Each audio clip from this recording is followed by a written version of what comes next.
You're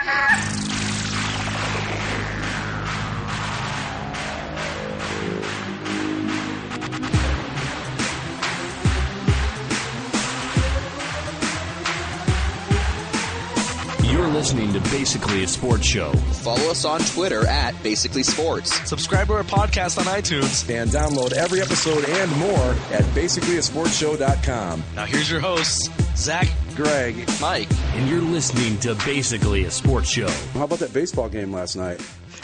Not great. It's not greatest of all time. No, of course not. Of course not. You know, it wasn't the greatest baseball game of all time, like a lot of people are saying, but it's definitely probably one of the better games I've seen. Congratulations, Kansas City Royals, on beating the Oakland A's and Ned Yost last night. Because that's exactly what they did. Oh my God, they won in spite of their manager taking out their starting pitcher, who was doing decently okay after 88 pitches in the sixth inning. And then the relief pitcher comes in and promptly gives up a 3-run home run. Which just landed a couple minutes ago, by the way. Yeah. If I heard that right, that kid had not pitched in relief since July. Now, I don't know a lot about the Royals, but from what I understand, they've got 3 guys at the back end of their bullpen that are pretty damn good. Yeah. They were so lucky to get through that game because Yost was that was such a moronic move.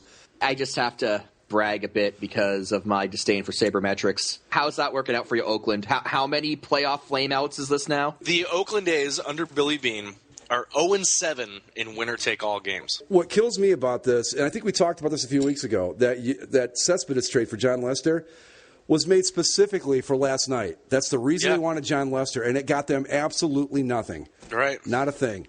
So now you've let one of your better hitters, and that, oh my God, there are so many things I want to bitch about with the Sabermetrics thing. I'm seeing, well, the Cespedes trade wasn't that big a deal because look at his numbers, blah, blah, blah. You know what? I agree that on-base percentage is very important. I think that there are 2 major things in baseball that you want to do. You want to get on base, 3 things. You want to get on base, you want to score runs, you don't want to give away outs. After that, you can take the rest of that garbage and shove it up your ass. It's ridiculous. Well, I think the thing with the Cespedes trade in particular and regarding last night, I mean, the A's still scored, 7 runs? Yeah. 8 runs. 8 runs? Yeah, it was 9-8 Kansas City, I think. Yeah, 8 runs. 7 runs in 9 innings. Not having Cespedes last night wasn't the problem. And even John Lester pitched okay. He didn't pitch lights out, 2.11 historic career ERA. The rest of the A's is what let them down. They just couldn't close it out. But one thing about those 8 runs that they scored, 5 of them were off of 2 home runs by Brandon Moss. Yeah. You take that. Now, again, you can't play what if and what shoulda, coulda, but the fact remains that without him, they scored 3 runs last night. It's not like they had an efficient run-generating machine. Right. And on the other side, I mean, the Royals had plenty of times where the guy who ended up with the game-winning hit, Perez. Oh, my God. How many times did he have just awful-looking strikeouts with guys on base late in the game? Was it in the 8th inning? 9th? I think it was in the 8th where they had a chance to take the lead, and he swung at 3 pitches that were not within the same zip code of the strike zone. It was even the pitch that he hit the walk-off hit wasn't way outside. Way he had outside, to stretch and pull that down the line. Yeah. Now, another thing I wanted to bring up about this game was, has any one game ever perfectly encapsulated a team season like this one did for the Oakland A's? I just remember in July when Oakland was on top of everything. Mm-hmm. End of July, first place in all of Major League Baseball. They get Jeff Samardzija earlier in the month. They get John Lester. They're ramping up for the playoffs. This is the year Oakland goes for it. And, despite these games being technically playoff games, I consider them play-in games. Mm-hmm. So in my mind, Oakland might as well have not even made the damn playoffs. Because, again, they didn't even clinch their spot in this game till the very last day of the season. This is a team that, again, the Sabermetrics people want to say that clutch doesn't matter, the intangibles don't matter, the clubhouse chemistry doesn't matter. What they do. They clearly do. Bullshit. Yeah. Because look at that team after Cespedes was traded. Okay, if it didn't matter, then explain to me what the hell happened. Right, there were 35 games over 500 at the end of July. The final 2 months of the season, they were, I think, 11 games under 500. Yeah, they were awful. They were terrible. I think they were 22-33 down the stretch. Okay, yeah, that's my point. Okay, if Sabermetrics can solve and explain everything that happens on a baseball field, then I want them to explain to me what happened there. Because either these guys didn't perform up to their computerized expectations at all. And what happened there, because these numbers are so reliable and everything's so predictable, then what the fuck happened? And I think particularly in a game like that, you look at how the Royals just kept coming back and coming back. That's not something you can really explain by numbers. No. Exactly. That's a team just hanging in there and sticking with it. Exactly. That's not a stat you can point to. That's just them refusing to give up. Yeah, and I'm not someone who thinks that all sabermetrics are complete nonsense, but there comes a point where I'm tired of people telling me that what I'm seeing on the field isn't what I'm seeing. What I see in this A's team is I saw a team that lost their cleanup hitter and played shitty baseball the rest of the way out. They went for it. They went all in on the pitching, and it got them, like Zach said, essentially they didn't even make the playoffs, really. I mean, they had one chance to get in, and they couldn't do it. They had a 4-run lead and couldn't close it out. So I wanted to ask both you guys, both of you are Angels fans. Yes. Now that the Kansas City Royals have won the hearts and minds of fans across America, now you guys have to be the... Now we have to be the bad guys. Now you have to be the bad guys who just put them down. I know. That sucks. It does. It's hard. It really is. Congratulations, Kansas City, and all that, but bring it, motherfuckers. Here's my thing on it. Okay, I think it's great that the Royals are back in the playoffs. Yeah. And what I would like to see is I would like to see them really do well in this series, but I don't want them to win it. I want the Angels to win in 4. If the Angels... I want the Angels to win these first 2 games in Anaheim, mostly because I'm going to be at the first one. That'd be very nice to see. I want them to win 1 game in Kansas City. That's it.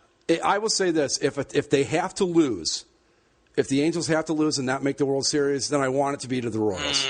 I don't want them to lose. I don't want them to lose either, but what I'm saying is if the gods of baseball, who the sabermetrics people don't believe in, if the gods of baseball decide to strike down their vengeance upon us, I would prefer it be with the Royals than anybody else. I would agree only if the Royals win the World Series. Right. If the Angels don't get in, I want it to be the Pittsburgh Pirates and the Kansas City Royals because, my God, everyone would hate that. Oh, my God, it'd be the best thing. I'd love it. I'd love it, too. I know. I'd watch every inning of that series. I know, I'll but say that right now. The people that count the checks and the dollar bills would hate it. Oh, yeah, ESPN would freak the fuck out. Well, you know who it's going to be, right?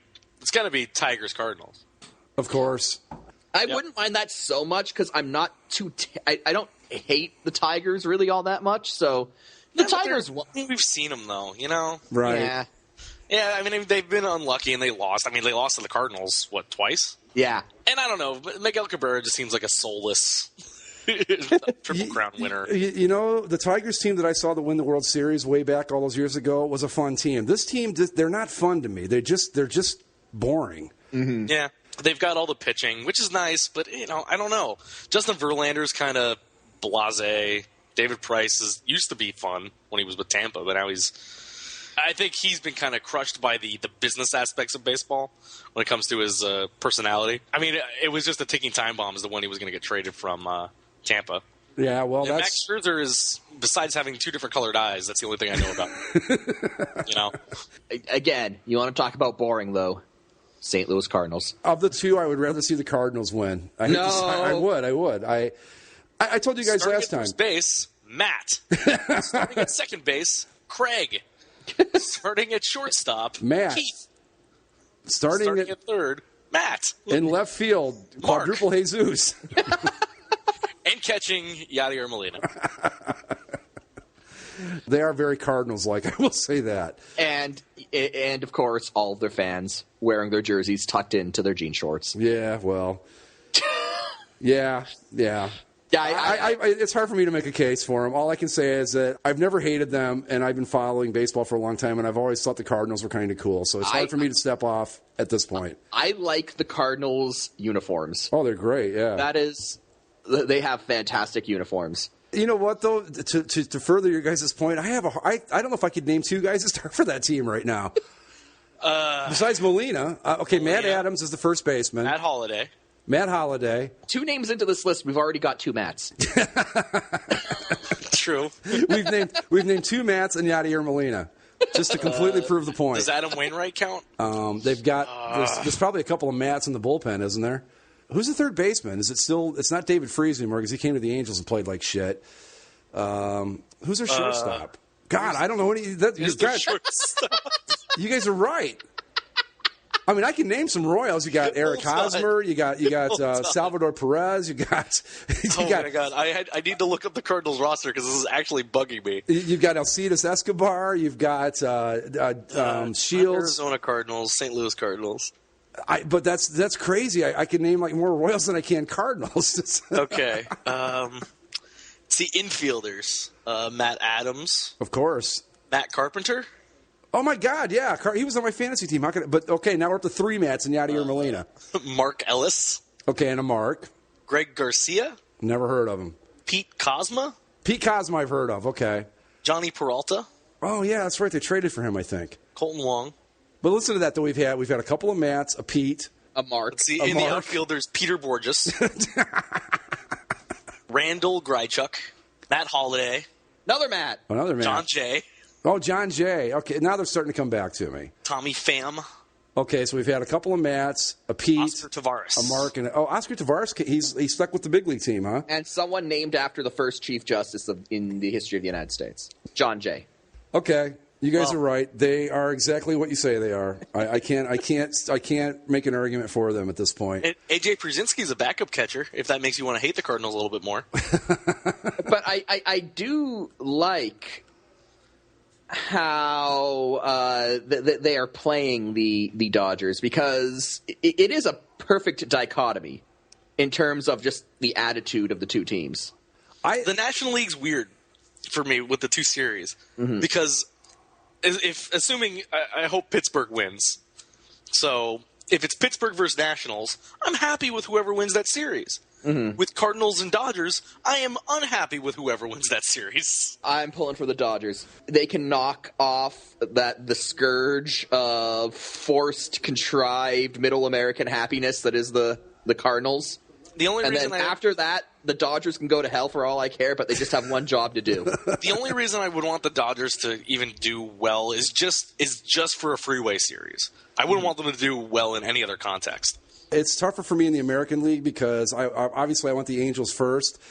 I don't like the Tigers, and it's hard. I'd be happy with Baltimore. Baltimore, yeah. If it's not the Angels, then it's got to be either Baltimore or Kansas City to keep me interested. The National League, one of the two, the Dodgers, one of the two is going to end up getting knocked off, so that gives us a better shot at newer blood in the World Series this year. Yeah, assuming that the Giants don't win this and the next series. It's just like last year, guys. It's got potential to give us new blood, but you're probably right. At the end of the day, it's going to be Boston and St. Louis again. Cardinals, Giants, and Tigers. Well, whoever wins Angels, Royals hasn't. I mean, the Royals haven't been there in forever, but the Angels haven't even made the playoffs in the last 5 seasons. So there's that. But here's the thing: looking at it realistically, I don't see anybody beating the Angels. I just think they're the best team in the American League. Yeah, I'd agree. I don't think they'd have any trouble with anybody in the National League. Do you? National maybe League? The Nationals, but maybe it's just because I don't know. I just know that the Nationals are good. I don't know exactly what they're good at. They seem to be because I don't watch too much National League baseball in the first place, let alone the Nationals themselves. I've watched them a few times this year, but I don't know enough to really tell you. I know they've got pretty good pitching, and I know they got Strasburg and Zimmerman, but I couldn't name their field players besides Bryce Harper. Okay, let me see if I can do that. Let's see. Their shortstop is Ian Desmond. You got Bryce Harper in the outfield. I think Denard Span's still playing in the outfield. Jason Worth's in right. The second baseman is, oh, God, I should know this. That's right, Jason Worth, huh? First base, is it still Adam LaRoche? And third base is Ryan Zimmerman. And their catcher is one of those guys that, like, the minute you hear his name, you go, yeah, I know who that guy is, but you couldn't name him in a million years if you tried. So I kind of know that much about him. I know they're good, but right. Hopefully we get anybody but – I'm even happy with the Giants if it has to be, but I don't hate the Cardinals, but I'm fatigued on them. I don't need to see them in the World Series again. You know, I got my ring. I can go home now. I'm not worried about it anymore. Yeah. In the American League, honestly, I kind of want to see one of the very many regional options we have. Like, I think L.A. Anaheim would be cool. Baltimore, Washington. Baltimore, Washington, yes. Kansas City, St. Louis would be neat. Kansas City, St. Louis that's the only St. Louis option I like. Indeed. Kansas City, St. Louis. And of course, with the Royals triumphing. Yes. And 7. And then, of course, but, Oakland, San Francisco is obviously not going to happen now. But, yeah, and any of those 3 outcomes I'd like. Even I don't Pittsburgh, Detroit's kind of close. Pittsburgh, Detroit, they're kind of close, and they're both sort of run-down Rust Belt cities. Yeah. I don't know, they have the same kind of theme going. They tried to play up that storyline when the Red Wings and Penguins went back-to-back years playing each other. I just have to assume because the media told me it's close. Well, it's not that close. It's about 400 and some miles, actually. It's not that close at all. I think Kansas City beating St. Louis would be a great baseball story, but if that series happened, the Cardinals would win it in 4, and it would be like just the most depressing thing you've ever seen. It would be a complete repeat of the last time the Royals made the playoffs. They beat the Cardinals in 7 Pirates. games. What happened? Grand Slam. Oh, Lord. Brandon Crawford. Brandon Crawford? Brandon Crawford with a Grand Slam home run to right. Oh, boy. Well, that's not good because now we're kind of like a half a step closer to another one of the new blood teams getting wiped off the map here. That's not good. Yeah, but, there's still plenty of time, like you said. I mean, the Royals did it. They came back twice. And they did it once in the 9th inning. Yep. Mm-hmm. With small ball, too. Yeah, 7 stolen bases in that game last night. Yeah. Which I thought was hilarious because they started Giovanni Soto specifically for the reason to limit the Royals' base running, and they end up stealing 7 bases, 4 in 1 inning, which was never been done in the playoffs before. I tell you what I thought was I don't know if it was gutsy or stupid, and since it's Ned Yost, I'm going to probably lean more towards stupid. But when that guy stole 3rd last night, because wow, that's so risky. Like you said on the boards, beach ball sized testicles. Exactly. It's risky, but at the same time, I kind of liked it. Like, I said a few months back that I was kind of doing a lot of reading into the dead ball era in Major League Baseball, and stuff like small ball just kind of harkens back to that in a way. And I don't know, like, part of me liked it. Like, it's something that you don't see a lot of anymore, and I appreciated seeing it coming back. And if they didn't do it, they were going to lose. So yeah. I wonder if he went on his own or if they called that. I never bothered to check to see. I think they called that. Wow. Yeah, that was called. Well, that dude could fly. I mean, I'll give him that. And you got to think too that Oakland's thinking not in a million years, especially when they're down a run. Does he try to steal 3rd? They're just thinking this is no way. I mean, it's just it's such a bad play odds-wise to do that. Yeah. But I just don't know what to make of this A's team. I mean, not just this year, but overall. It's kind of the same thing that you said about the Sharks. At this point, it's like, congratulations, you can get done the regular season, but whatever the system is, whatever the attitude is, whatever Bill Bean's doing, it's not working. Like, right. At the end of the day, it's not working.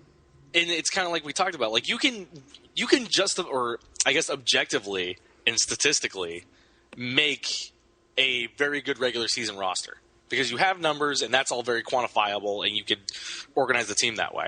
But as you've seen with these A's over the Billy Bean era and the Sharks, sometimes you just need to find the intangibles. Right. And you can't.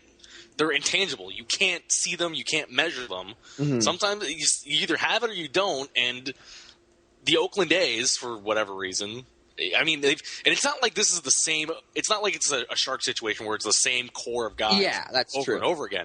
They change guys all the time, but they still end up with the same results. Which speaks to me that it's the problem of Bean more than it's anything else because he's the consistent factor in all of this. Well, here's a question. You've got these guys, the mantra with Moneyball, and not Moneyball so much. Moneyball is about, that's another thing too that kind of drives me nuts a little bit, is they call Sabermetrics Moneyball. It's kind of, Moneyball was capitalizing on market inequities or whatever you want to say. Right. Which everyone does. Everyone does now. But with the Sabermetrics, it's all about, take pitches, get on base, this and that. That's all well and good. But how many times in my life in the World Series, I've seen guys like Gene Tennis, and I'm going way back here, the 1972 A's. Guy was a 220 hitter, couldn't hit water if he fell out of a fucking boat. Shows up in the World Series, smacks 2 home runs, gets the MVP.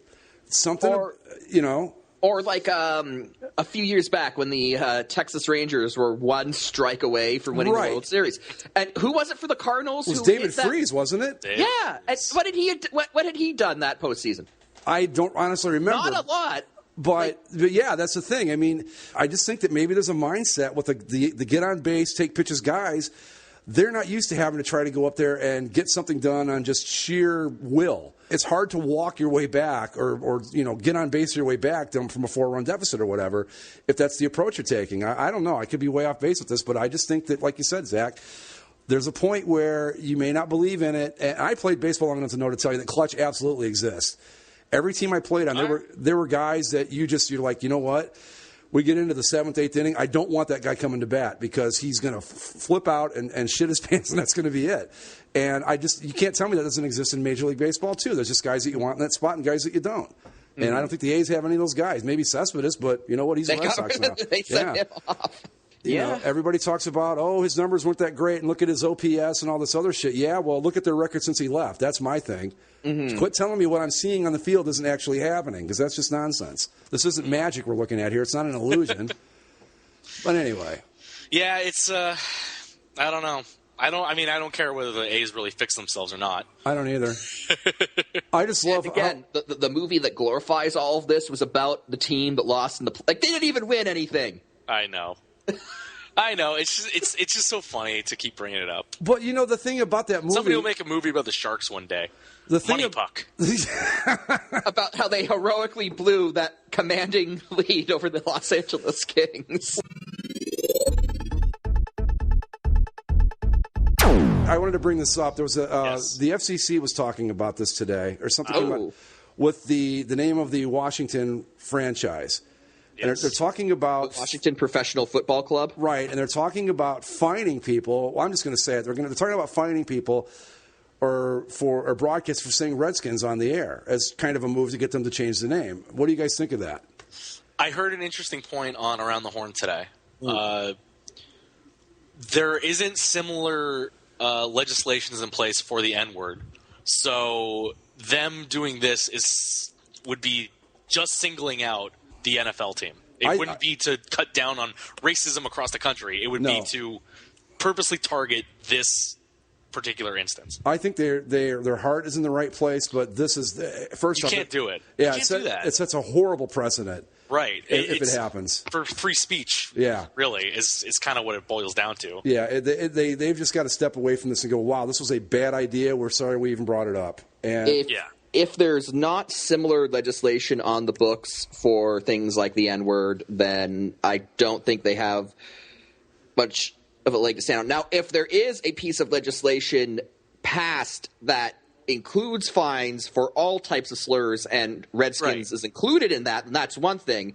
But if there isn't equality across the racial slur spectrum, if you will, then I don't think that they can justifiably do it. See, I don't like it even if they cover every slur you can think of, because I would rather make the choice not to use the word Redskins myself and have it be forced upon me like that. Because the other thing with that is, how do you define a slur? Devil's advocate, if you ask me how do I define a slur, I just say the dictionary.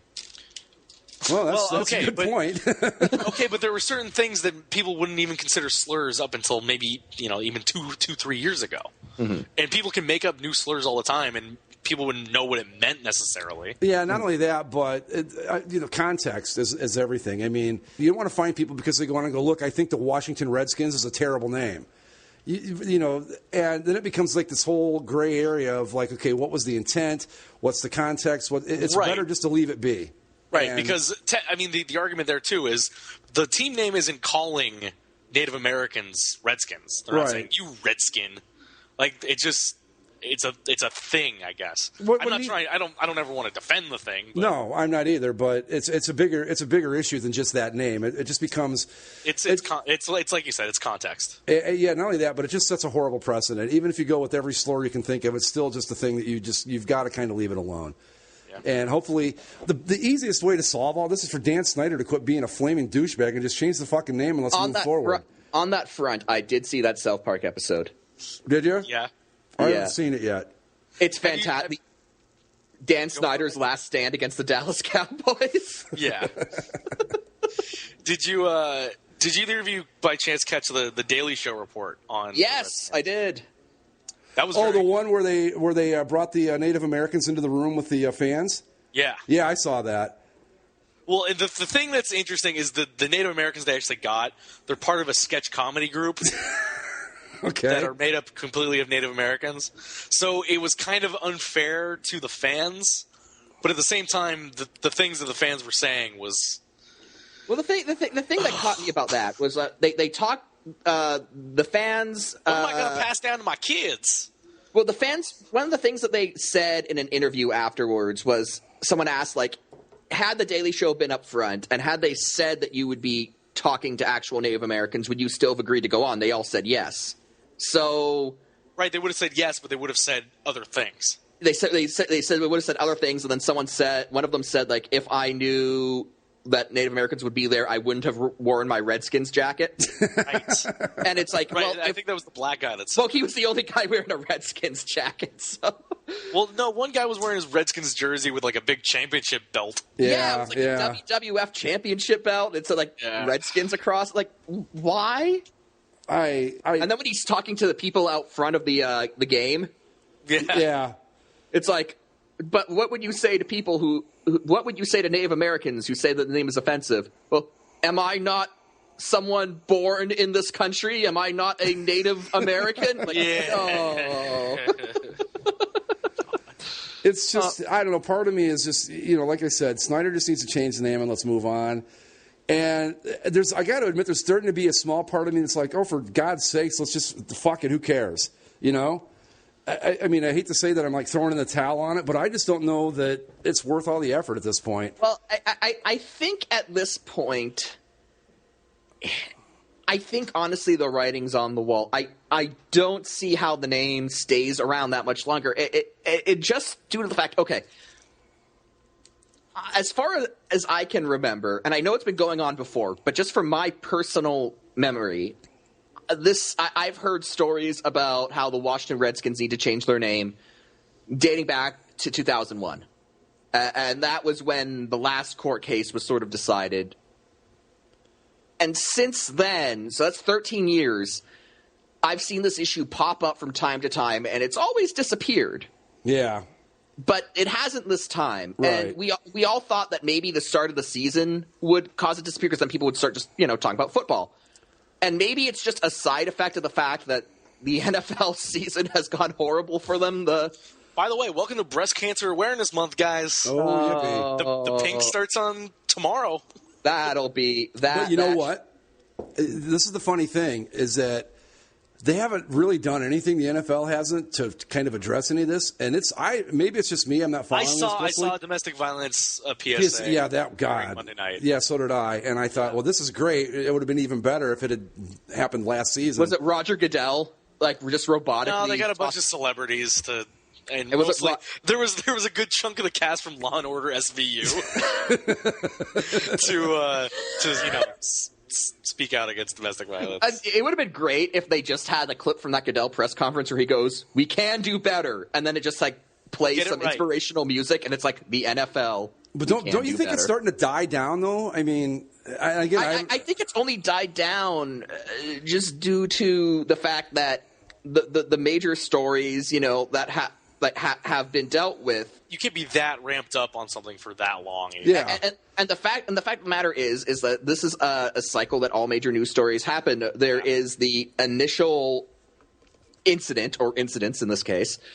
Then there is the discussion, and then there's the lull, and then there's the resolution. We've seen so the incidents. We saw the Ray Rice video, Adrian Peterson with his thing.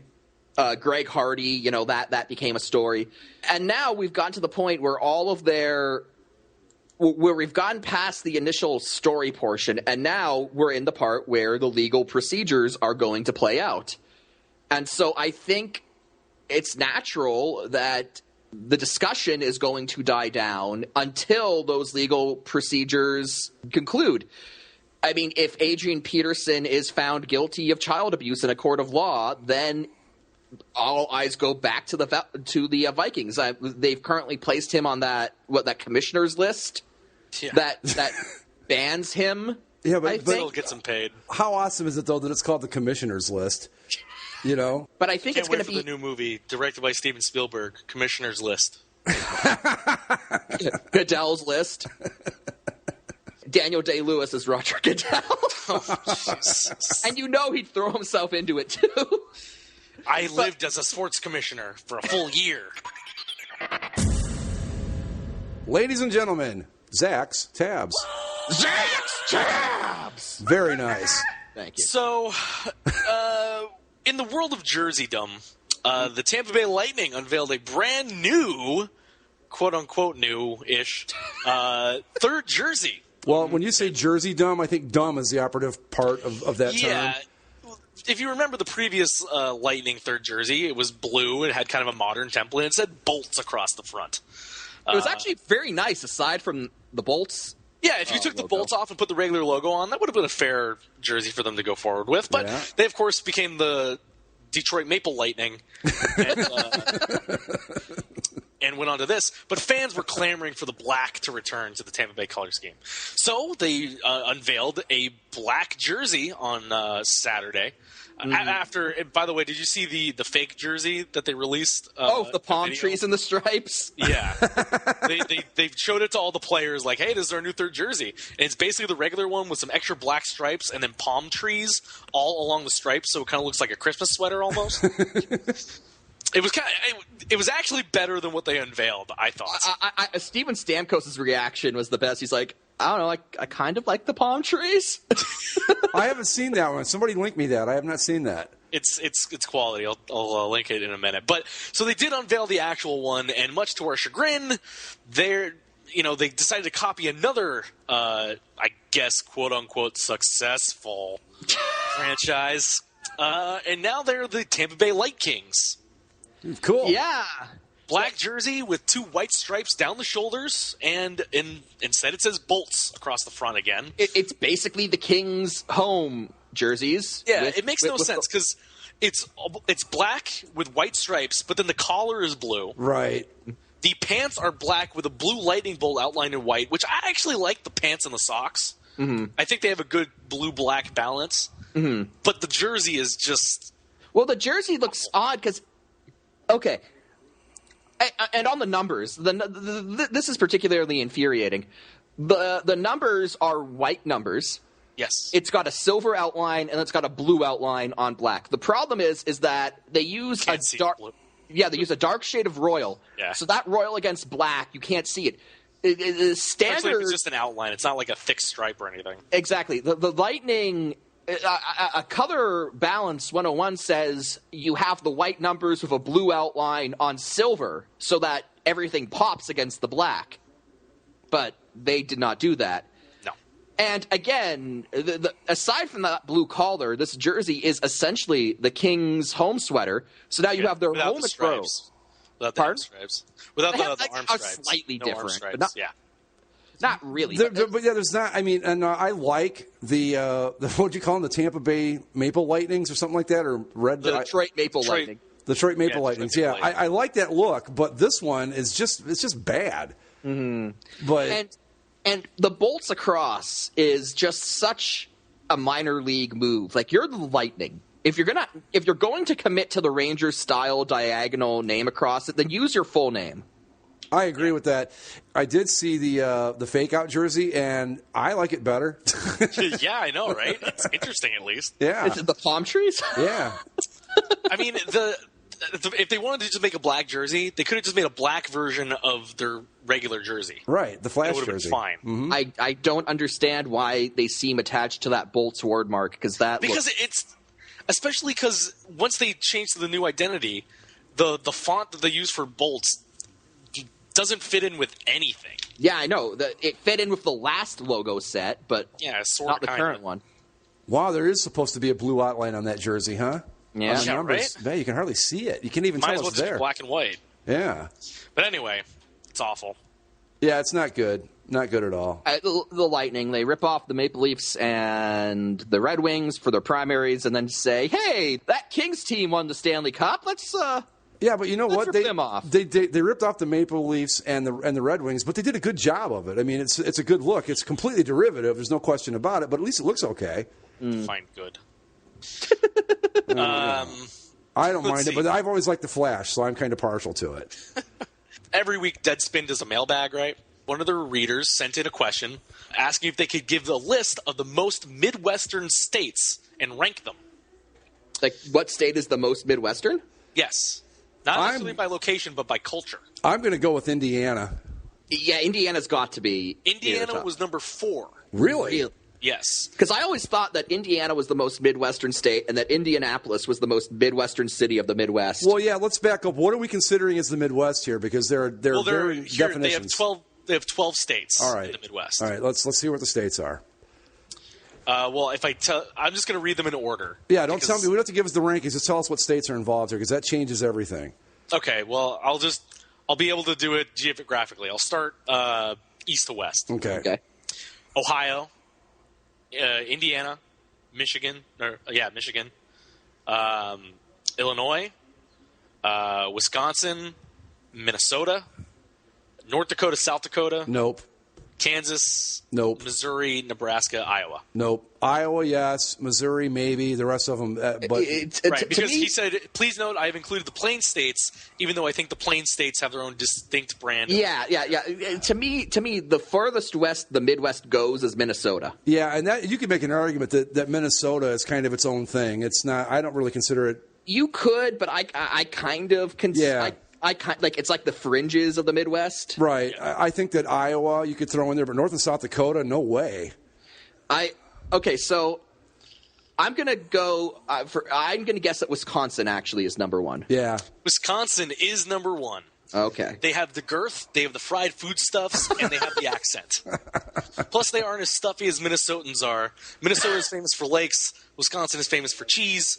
Cheese is way more Midwestern than lakes. Okay, I don't know. There are a lot of lakes in the Midwest. Yeah, there are. Let me see. Number 2 was it? No, you said Indiana was 4th. Yeah. So number 2, I'm going to go with Illinois. Illinois is number 8. Really? Chicago makes Chicago Illinois way cooler than any other Midwest state. Should we airlift Chicago and put it down somewhere better than an Arctic wind farm? If you took Chicago away and left the geez guys parts of the state, Illinois would rank way higher. I'm going to say number 2. Ohio? Is Ohio, yeah. Ohio is number 12. Hey, good for us. Way to go. Like Pennsylvania, Ohio is its own batshit crazy thing. I don't even think Ohio is being American. I don't want to get any Ohio on me. Oh, well, you know what? That guy can go fuck himself. By any chance, was this written by Dick Valentine, the lead singer of Electric Six? No. Because they have a song called Escape from Ohio. Was it written by someone from New Jersey by chance? Written by somebody from Minnesota. Really? Yeah. No, fuck them too. Okay. So, Minnesota is number 2 in his eyes. Minnesota's number 3 is 2. Iowa. It's all made of corn, right? Pretty much. 4 is Indiana. 5, North Dakota. Of the 2 Dakotas, North Dakota is way more Midwestern. South Dakota has the Badlands and gold mines and all kinds of Western frontier Sturgis, stuff. yeah. North Dakota just has Tom Brokaw. Number 6 is Nebraska. I don't consider Nebraska part of the Midwest. Nebraska he says, I grew up in the old Big Ten, so I don't really accept Nebraska as real part of the Midwest, even though people here are stoic enough and boring enough to qualify. Number 7 is Michigan. Detroit kind of cancels out the more Midwestern parts of the state, which is too bad because I maintain that the Michigan is underrated as far as horrible Midwestern accents go. There's no such thing as a Midwestern accent. It's just it's like accent-free English is what it is. No, the only one is Wisconsin because they got the Badgers. Well, yeah, Wisconsin and then Minnesotans sound Canadian. And that's pretty much it. Got the Gophers, and they really like that. So, number 8 was Illinois. Number 9, Kansas. Not the Midwest. It's just crazy Oklahoma type people, which I would agree with. Okay. Number 10, South Dakota. Number 11, Missouri. Also not the Midwest. It's the South now. They've shot enough unarmed minorities to qualify. And then number 12 is Ohio. Well, we finished dead last, which I'm proud of, but I guess the reasoning for it's pretty good, too. It is Ohio is kind of a thing unto itself. I have to agree. I would have ranked Ohio higher, and I would have a lot of those states I wouldn't have included, like the Kansas, Nebraska, the Dakotas. Yeah. those aren't Midwest. Oh, I wouldn't even put Iowa in there. Yeah, see, and I think Pennsylvania is part of the Midwest, at least from probably Scranton, Wilkes-Barre on left, No, I wouldn't put Pennsylvania Midwest. Like, you've been there? I've been to parts. Dude, Pittsburgh is as Midwest as it gets. I mean, it really is. I would say that half of Pennsylvania is part of the Midwest. The eastern part with Philly and all that, that's all New Jersey. And I guess that's because I've been to that part of Pennsylvania. I've been to not all parts of it, but enough of it to know that it's very Midwestern. Once you get out of the Philly area, it's very Midwestern. Do you want to claim the Amish parts? We have Amish here. Do you? Oh, yeah. We have the slope for horse and buggy? Yeah, absolutely. Here. I'll tell you what. The next time I'm out on my bike, I'll take a camera, I'll take a picture, and show you. We've got all sorts. But then they'll die on the spot because you just captured their souls. They won't know. They won't see me. I'll be stealth about it. I'll go undercover, covert photography operation there. Yeah, we've got Mennonites here. Mennonites are basically like the Amish, but they accept some modern amenities. So every now and then, if you're just at like a Walmart here, you'll see a bunch of Mennonites dressed up like Amish just going through Walmart. I don't know about up there, but the Mennonites here are wild because they do the clothing, right? Yeah. But like you'll see them and like especially the women, they'll have their plain Amish dresses on, the little bonnets, rocking a pair of Oakley sunglasses and Nike Shock sneakers. I swear to God. I've seen that a few times. It's interesting. Yeah. It's like if you're going to do that, just go all the way. I mean, why not? I mean, I kind of appreciate it because it's like I can recognize the idea of wanting to stay true to the core of your religious principles, but kind of jettisoning the more crazy aspects of it. Yeah. Just being like, you know what? Yeah, most of this I'm good with, but you know what? I just want me some Oakleys. And comfortable shoes. Yeah. But yeah, Zach, every Saturday, I think it is, they have there's a town about, 20 miles east of me called Ashland. And every Saturday they have this little farmer's market there in a parking lot in downtown. And you go in and there's all sorts of horses and buggies and the Amish selling their wares every weekend in Ashland. Their wares. Yeah. And I'll tell you what, they make some great baked goods, believe me. Incredible stuff. Anyway, go ahead. What's next? Well, next, I just wanted to point out the Giants are now up 8-0. Yeah, it's done. And they're just showing shots of sad Pirates fans all over. I know. Oh, no. Sad Pirates fans are sad. I just saw the hand and face guy. Yeah. This is baseball's problem, is that we can have something that legitimately qualifies as a classic one night. Yep. And then the next night it's just this. I think someone called it on the board. Andy did. Andy. He said, watch tomorrow night's game will be a 13-0 blowout. And I said, that's just the way baseball works. And it's going to be like a 13-0 blowout, and the final shot's going to be a bunch of Giants high-fiving each other in front of a sad PNC Park, and that's what's going to happen. Pretty much. But staying with baseball, we thought that the Derek Jeter retirement tour oh, God. couldn't have gotten any worse. God. Then he went to Boston. I hope someone threw a battery at him. Well, a car battery. They got to Saturday or Sunday. I don't know which day this was. And they had a big presentation for him. Oh, jeez. Where they gave him like a sign, they put up on the Fenway Park scoreboard, respect to Derek Jeter, and the 2 was a number 2. Oh, yeah. That's witty. And then the Red Sox brought out a Aretha Franklin impersonator to sing Respect. Oh, for God's sake. All the Red Sox are on the field, and Derek Jeter's in the middle of this circle of Red Sox greats and current players. God damn it. Red Sox, okay, I hate your team, but this was the one time you could have done something positive for the game of baseball, and I almost vomited seeing that, the last ever at-bat for Derek Jeter in Yankee Stadium as a walk-off single. I go, oh, my God. The thing that aggravates me the most about this is Boston fans trying to show how classy they are. I mean, you talk about Cardinals fans, screw that. Second best fans in baseball. Yeah. Screw the Red Sox and all. I mean, come on, if you're be true to the Reds, to be true to who you are, Red Sox, boo him. Yeah. Well, here's the thing, too. Be like good riddance to bad rubbish or something. This is the best part about this is that they did all this, and no one gives a fuck because guess what? You're irrelevant this year. Both teams, so screw both of you. Any final thoughts, guys? Well, the Pirates are threatening to score. 2 outs, 2 men on, first and third, bottom of the 8th. I smell a comeback. Hey, stranger things have happened. Yeah, I don't feel this one though. So no, I don't either. So I guess we'll be rooting for the Nationals. Looks that way. Yeah. Yep. Go anyone who's not the Giants or the Cardinals, because I'm sick of those two teams. Go Angels. Go Orioles. Boo, Orioles. Yeah, Go Nats. I'm with you with the Orioles. Yeah, go Nats. And go Meteorite. Oh, see, now you know what it was like for me last season when I had to watch an NHL playoff series between Boston and Detroit. I guess go Dodgers. The Nationals are Team Justice at this point. Who do they play in the first round again? They were going to play the Giants. The Giants, yeah. Okay. Yeah. At least the Giants just stay on the west or the East Coast. They don't have to go anywhere. That's true. Go Nats. All right. Yeah, go Nats. I'd like to see the Nats do well. Nats Angels World Series. Goodbye me. Viva les Expos. All right, we're going to call it a night. We will see you all next time. Later. See ya.